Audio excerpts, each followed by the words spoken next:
Los sucesos más impactantes, contados por sus protagonistas, familiares, abogados, testigos, jueces y por aquellos personajes que de un modo u otro han tenido relación con la historia. Asturias Negra, la serie de podcast de sucesos del Comercio.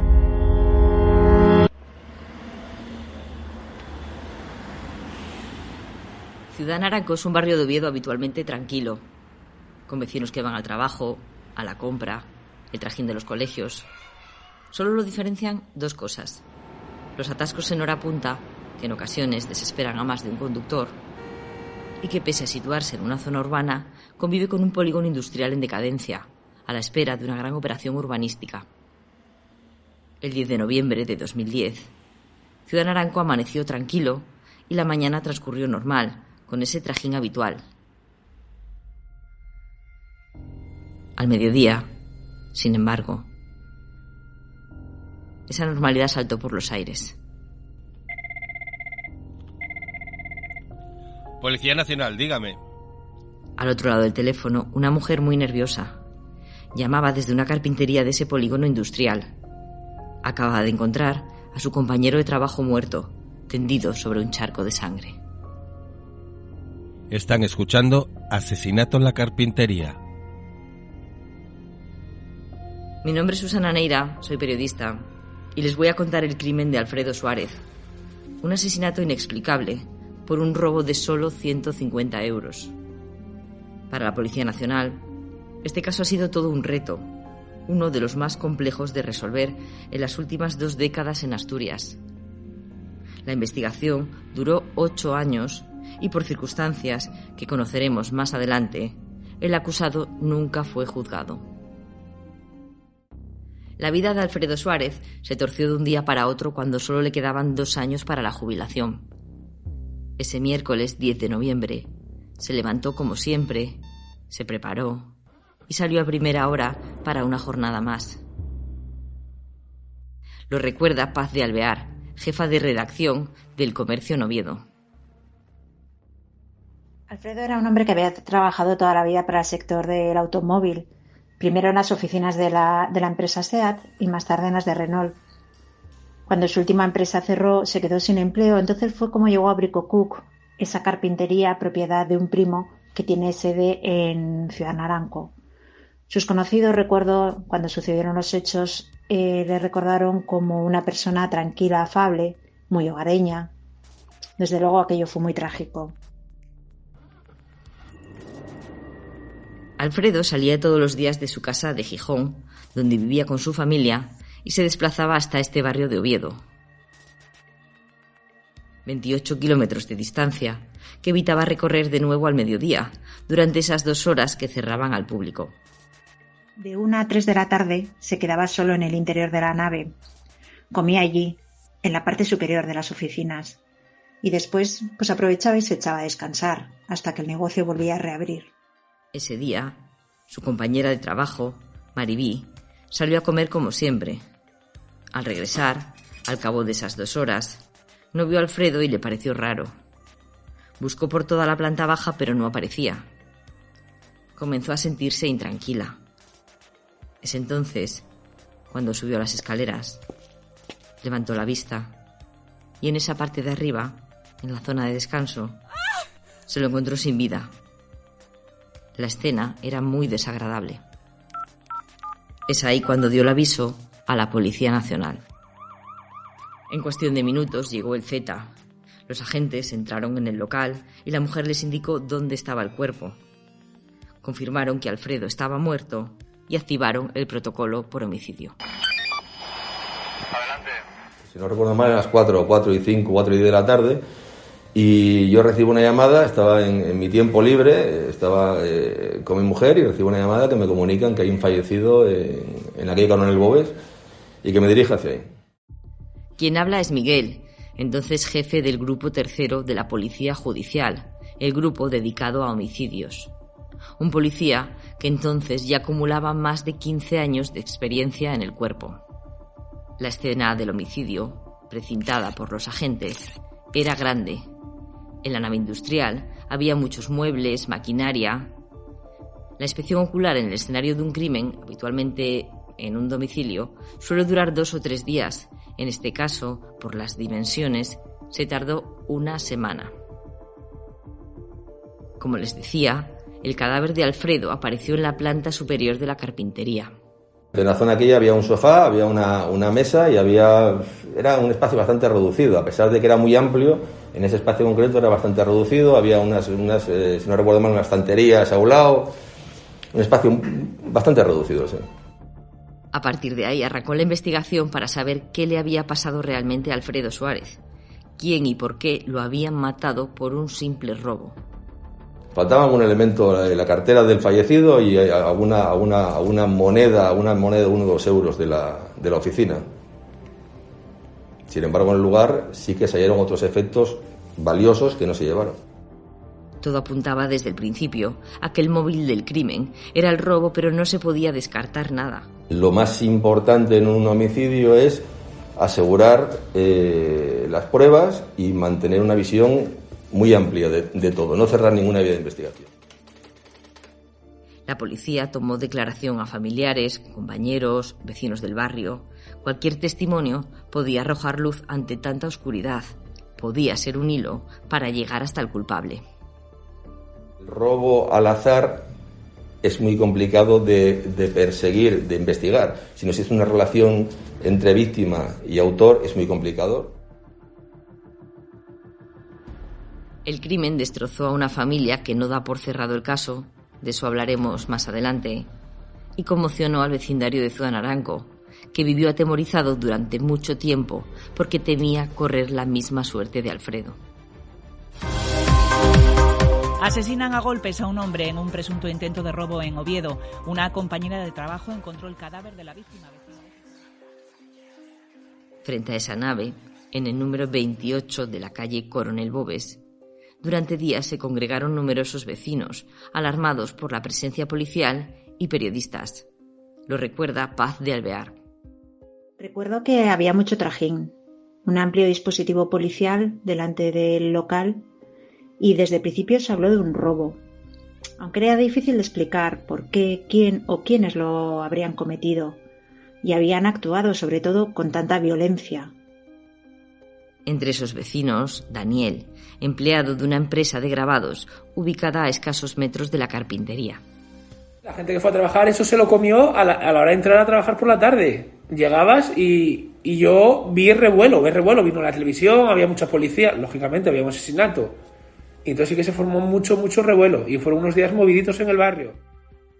Dionisio trabaja en una floristería en una calle cercana y ahora vive justo enfrente a la nave industrial. Te da miedo porque dices, ese hombre que iba a imaginar el día que le pasó eso, cuando se levantó por la mañana, que iba a terminar así su vida en ese día y en ese momento. O sea, es triste. El crimen generó inseguridad en Ciudad Naranco. Había miedo. Los vecinos sabían que el autor andaba suelto y podía regresar para colarse en sus negocios o domicilios. Todas las medidas eran pocas hasta que apareciera el culpable. Mientras tanto, la policía analizaba cualquier detalle, sin descartar ninguna línea de investigación. Pero la respuesta a quién había cometido el crimen se hizo esperar. Era como si el asesinato lo hubiera cometido un fantasma. Una investigación muy compleja, muy extensa y muy intensa a la vez. Yo creo que en los últimos, no sé decirte, pero en los últimos 20 años en Asturias no se ha trabajado una investigación de forma tan meticulosa, minuciosa. Miguel, el jefe tercero de la Policía Judicial, destaca el esfuerzo de todo el equipo.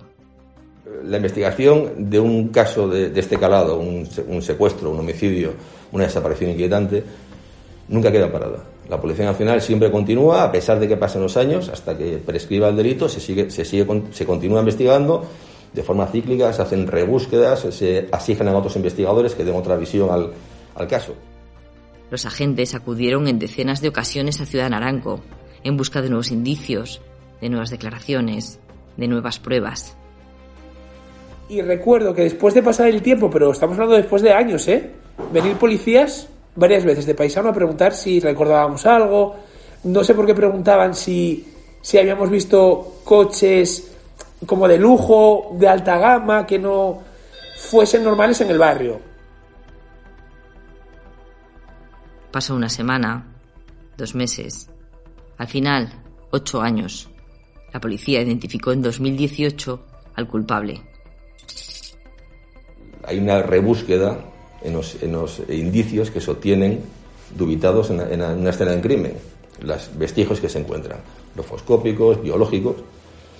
En este caso fue el avance de la técnica de obtención de muestras y junto con el avance de la tecnología que logra pues, cosas que hace 10 años no se podían asignar a un autor, en este caso se logró. Y ese fue el quid de la cuestión. Una huella permitió situar al culpable en la escena del crimen. Y en el año 2018 se logró identificar un fragmento de una huella que se hallaba en el lugar, se logró identificar con el autor. Gracias, insisto, al avance de la técnica de recogida de muestras, junto con el avance de la tecnología en su análisis. Paz de Alvear nos habla del autor del crimen. El acusado se llamaba Raúl Fernández. Era un hombre que ya estaba en prisión, con una condena de 20 años por el robo a 3 mujeres que había atracado en Portales, en Siero y en Noreña, y había empleado una violencia inusitada, golpeándolas con un martillo. A través de esa huella, los agentes determinaron que era la misma persona que había matado a Alfredo. El historial delictivo del acusado era amplio, muy marcado por el uso de la violencia. Era un chico joven, tenía antecedentes previos por robos con fuerza, hurtos y robos con fuerza, y luego posteriormente, años después del crimen que nos ocupa, en el año 2017 se fue detenido por robos con violencia. Había manifestado una forma agresiva de actuar. La incriminación de Raúl Fernández fue la última pieza para reconstruir lo que sucedió dentro de la nave de Ciudad Naranco ese miércoles, poco antes de que Maribí encontrara a su compañero tendido en el suelo, cuando esa normalidad de Ciudad Naranco saltó por los aires. Estas son las conclusiones de la Policía Nacional sobre lo ocurrido ese 10 de noviembre. Fue un crimen de oportunidad, fue una cuestión, un robo al azar. El fallecido se quedaba a comer, una vez cerrado el horario comercial, entre 1 y 3 de la tarde, se quedaba a comer en el lugar, mientras su compañera de trabajo se iba a su casa a comer. Entre las 13:42 y las 14:15 horas, el acusado accedió fácilmente a la carpintería para robar. Lo que no esperaba era encontrarse a Alfredo en el interior. Ante este imprevisto, reaccionó de forma muy violenta. No cerraba la puerta del local, la dejaba cerrada con el resbalón. Y lo que ocurrió es que esta persona, que estaba necesitada de dinero, era un toxicómano, y abrió la puerta al resbalón, se encontró con un crimen de oportunidad, insisto. Se encontró que estaba la puerta abierta, no detectó a nadie en el lugar, sustrajo unas pequeñas monedas en la oficina, recorrió el lugar y hasta que se encontró, por desgracia, con el fallecido. Es decir, primero rastreó la planta baja en busca de dinero, recaudando unos 50 euros en monedas, y subió en busca de un mayor botín al piso de arriba, donde estaba el trabajador. Todo apunta a que estaba descansando. No sé si durmiendo, pero sí descansando, y el ataque fue un ataque sorpresivo, de forma inopinada, muy violento y con las fatales consecuencias. Robo de oportunidad. Tras golpear hasta la muerte a la víctima, Raúl Fernández le robó la cartera, con unos 100 euros, bajó las escaleras y se limpió en el baño. Los investigadores calculan que merodeó entre 30 y 40 minutos por la carpintería hasta que huyó sin dejar testigos. El rastro de Raúl se perdió aquel miércoles. Eso le permitió cometer otros delitos con violencia más adelante. Pero la suerte abandonó a este delincuente años después. Hasta que lo detuvieron por esos otros robos a mujeres y la policía estableció la conexión con este crimen. Están escuchando Asesinato en la Carpintería. La Fiscalía solicitó para Raúl una pena de 30 años de cárcel, acusándolo del robo y del asesinato de Alfredo. Ese escrito de acusación aportó nuevos detalles, como que Raúl había empleado unos guantes de látex para cubrir sus manos y no dejar huellas, o que hirió hasta la muerte a Alfredo con un objeto pesado, inciso y contuso de grandes dimensiones que nunca apareció. En el tiempo internado en la cárcel, nunca admitió ser el autor del asesinato. No, nunca llegó a reconocer los hechos. Por desgracia, Raúl Fernández nunca fue juzgado. Los viernes, los funcionarios del Centro Penitenciario de Asturias dispensan a los reclusos las dosis de medicamentos para todo el fin de semana. El 7 de diciembre, que era sábado, el preso apareció sin vida en su celda. La autopsia reveló que murió por un cóctel de esos medicamentos. En cualquier caso, la policía da la investigación por esclarecida en base a las pruebas, a datos objetivos. Yo no tengo duda ninguna de que esta persona es el autor de los hechos que nos ocupan. Atendiendo a toda la investigación, a las pruebas que se obtuvieron en su día y a los indicios que se obtuvieron a partir del año que fue identificada esa huella. Sin embargo, la familia de Alfredo, que durante esos 8 años optó por la prudencia y colaboró en la investigación, no da el caso por cerrado, como les comentaba antes. Mantiene una doble lucha, convivir con la inesperada pérdida y lograr más respuestas sobre el asesinato. A los 8 días de la muerte de este individuo en la cárcel, la hija de Alfredo, Vanessa Suárez, escribió una carta a los medios de comunicación. La familia, y eso es más que entendible, estaba muy dolida y era una carta muy crítica. Por un lado, decía que estaba sorprendida de que el sistema penitenciario no hubiera podido garantizar la seguridad del recluso. Y por otro, recordaba que éste nunca había reconocido los hechos, a pesar de las evidencias, y mostraba sus dudas de la investigación, porque consideraban que quizá Raúl no había actuado solo. Por eso pedía que el caso siguiera abierto, pedía mayores certezas, pruebas, para despejar todas sus dudas. Ha pasado ya más de una década del crimen de Alfredo Suárez en esa nave del polígono industrial pegado a Ciudad Naranco. La carpintería cerró entonces sus puertas y el local lleva años con un cartel de se alquila. El crimen sigue muy presente. Pasas por ahí, sigues mirando y sigues acordándote del portón medio abierto y los trabajadores entrando a trabajar con el portón medio abierto y encontrarse aquello, que decían que era bastante desagradable. Aquella jornada, todo se torció en el barrio. Aquella jornada no fue igual que las demás, y Alfredo ese miércoles fatal no pudo regresar a casa con su familia. Me da pena por ambas cosas, ¿no? Porque lo piensas y ves que vidas más desgraciadas, ¿no? De una manera o de otra, arruinó una vida por un lado y se arruinó su propia vida también, claro. O sea, lo piensas y es triste.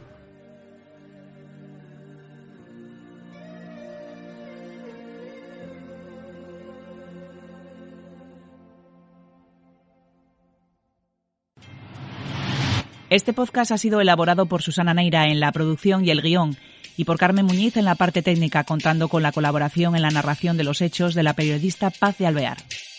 Para escuchar más episodios de Asturias Negra, visita elcomercio.es.